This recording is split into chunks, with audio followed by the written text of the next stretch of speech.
Welcome, my name is Bernhard Schwetzler, and this video is about the tax benefits of debt, or to be more precise, the tax shield and the link between the tax shield and the business case of private equity. Why is this important? Well, several politicians and governments worldwide have the opinion that private equity is making excessive use of debt. And so the idea was to reduce the incentive to use excessively debt by removing one of the major benefits of debt, that is the tax benefit.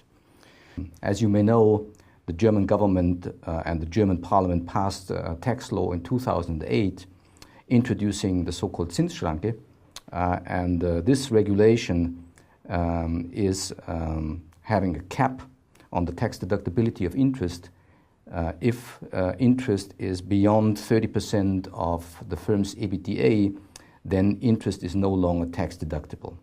And the idea was, again, to remove one incentive for the excessive use of debt by removing the tax benefit of debt.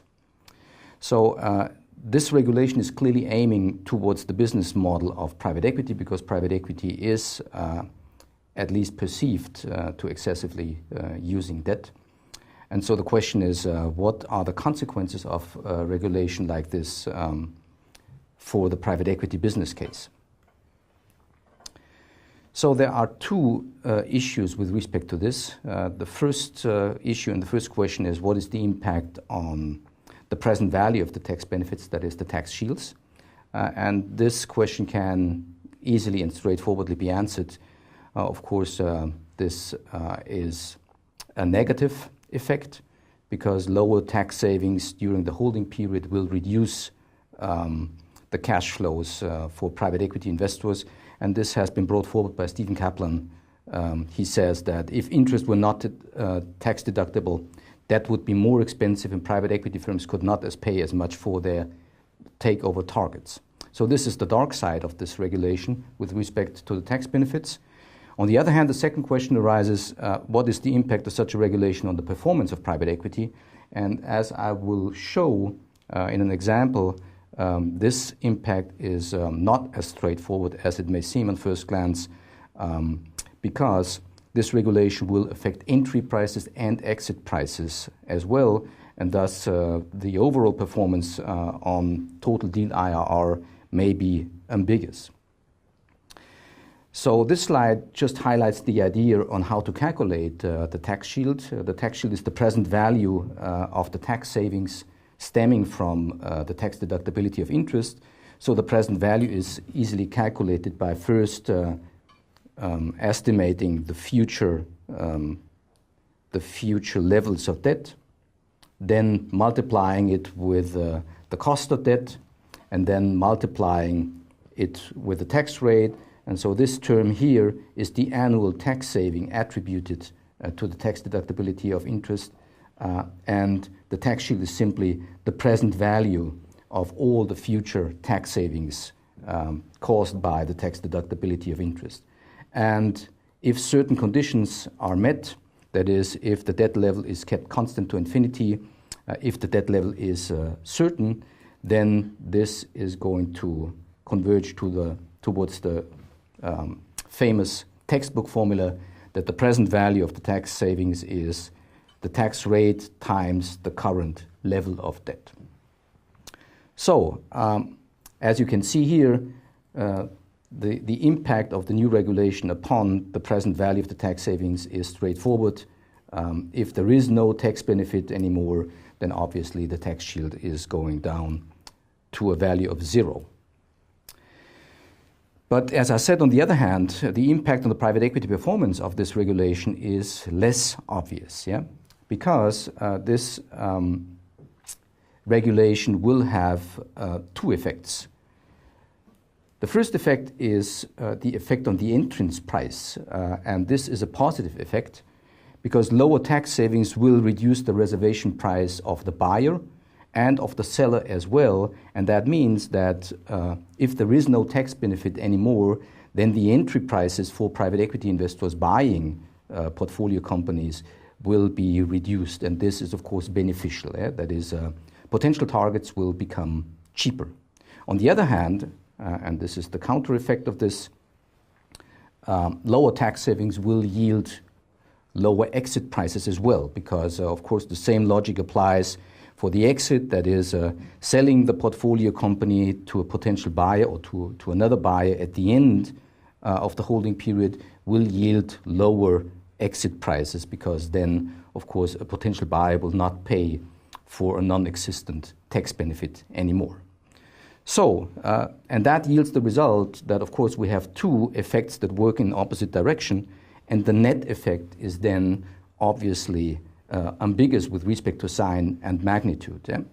So, and this is something that I would like to show with a simple example, that the total effect on the performance will depend on two factors. That is, which fraction of the future tax shields is reflected in the settled transaction prices. That is, how are buyer and seller of the company at entry and at exit sharing that tax benefit. And the second question is, do projected debt levels change after private equity has become the owner and after the new owner, after the private equity ownership, will maintain the current debt level? So I assume a very simple case that the debt levels pre-private equity, during private equity, and post-private equity ownership will stay constant, no change in the debt level of the firm, and we assume that the seller gets fully compensated for the projected tax savings, if there are some, at entry and, of course, at exit of private equity. And so here is my simple example. So you see here that we start with an entry enterprise value of 100, and we have a leverage at entry of 50. And that means that we have an absolute debt level of 50, as you can see here. And we assume that this debt level is maintained to infinity. That means that there is no additional debt loaded into the company by the private equity owner. And in addition to that, the owner after the private equity owner, that is after the exit, will maintain that debt level to infinity as well. So the tax rate is 30%. And we may apply our simple formula, that is, our tax shield is then simply 30% times 50, and that is 15 is the present value of all future tax savings if interest were tax deductible. Our cost of debt is 7.5%, and so our equity that we pay for buying the company or the company's equity is then 50. Yeah? So 100 is the enterprise value, 50 is the debt, and 50 is the equity. So down here you see the EBIT figures of the firm. You see that we assume a flat development of the EBIT.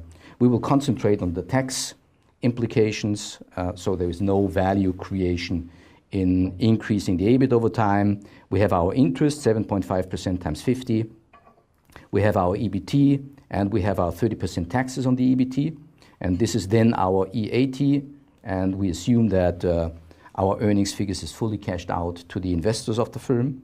And then combining all factors, we get the following result. So this is our investment, the 50 for the equity of the firm, and these are our distributed earnings over the lifetime, and we assume at the end that we are about to sell the firm at exit at the same equity value as the entry value, just to concentrate on the tax implications of that regulation. Yeah?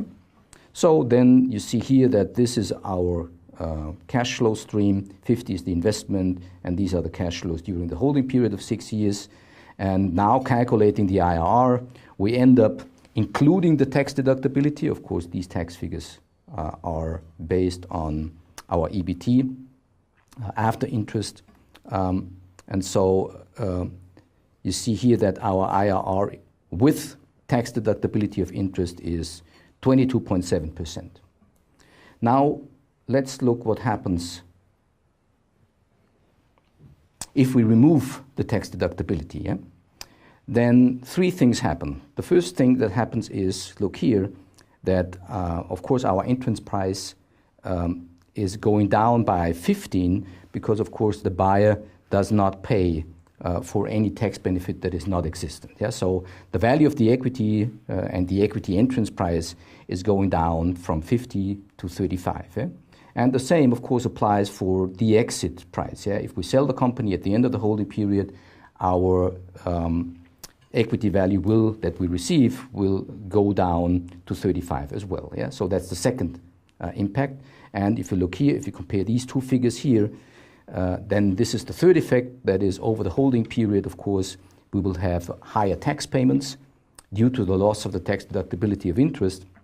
And you see then here that, of course, our after-tax cash flows and earnings distributed to the investors go down by 3.75 times 30% tax. This is the loss in the tax savings. But if you now look here at our IRR figure, then you see that that the first effect, that is the reduced entrance price, is overcompensating the other two negative effects, and our IRR is increasing from 22.7% up to 29.3%. That means removing the tax benefit in this example here is even increasing the performance of private equity, measured here by the IRR. Of course, I have chosen the figures of this example in order to produce this result, but if you look at the figures, I do not think that this is a corner solution or a corner example. I think that for many cases, we will see results like this, that removing the tax benefit will increase the IRR. And if we measure IRR, or if we use IRR in order to measure private equity performance, then we will get the result that the new regulation is even better for private equity. Yeah?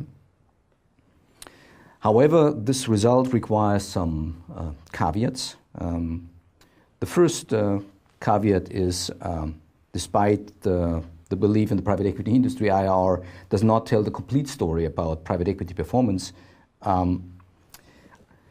IRR increase is nice, but of course we have to match this against the impact of removing the tax deductibility on the cost of capital.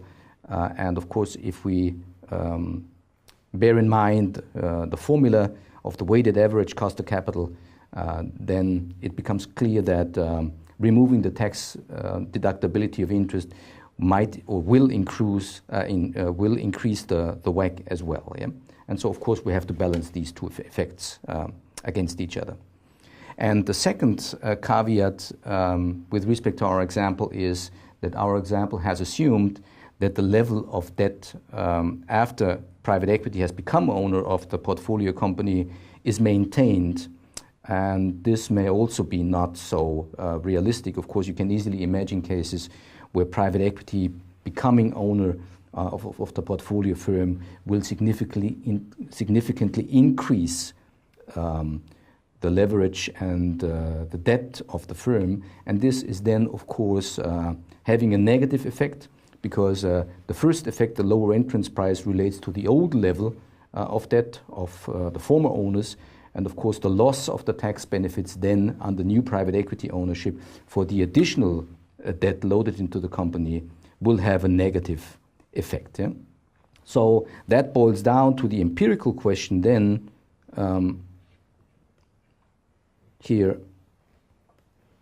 on how the level of debt is changing after the entry of the private equity owner. So here, looking finally on a simple case where there is no change in the debt levels between the pre-private equity ownership, during private equity ownership, and post-private equity ownership, and assuming additionally that the seller always gets fully compensated for the projected tax savings at entry and at exit as well, then the result is that the new regulation will not affect the net present value of the tax shield contribution, and thus will not affect the business model and the business performance of private equity, because, of course, the two effects exactly balance off and balance out. That is, you get lower tax savings, but of course you pay a lower entrance price, and so what you get is what you pay. You pay less and you get less. and so the two effects are cancelling out. So finally, as I mentioned, the question on how private equity is actually affected by the new regulation boils down to the empirical question, is private equity changing the leverage of the firm after entering, and is it possible that this leverage is maintained after exit? And as I said, this is an empirical question, and so the last two slides are simply advertising a research paper that we have finished, an empirical study that we have recently finished, where we try to answer this question for a sample of German leveraged buyouts. And the special thing on this sample is that we had access to the true development of debt. So we had the true debt figures of these firms pre-private equity, during private equity, and post-private equity ownership. And so we could level out and trace the development of debt. And so what we found empirically here was again that introducing a tax cap, a cap with respect to the tax deductibility of interest, as the German regulation has introduced this in 2008, there are only minor effects on the performance of private equity. And so the last slide is, here is the download for the paper, and you're welcome to read it, of course, and you're also welcome to comment on this. And so, yeah, that's it. Thank you.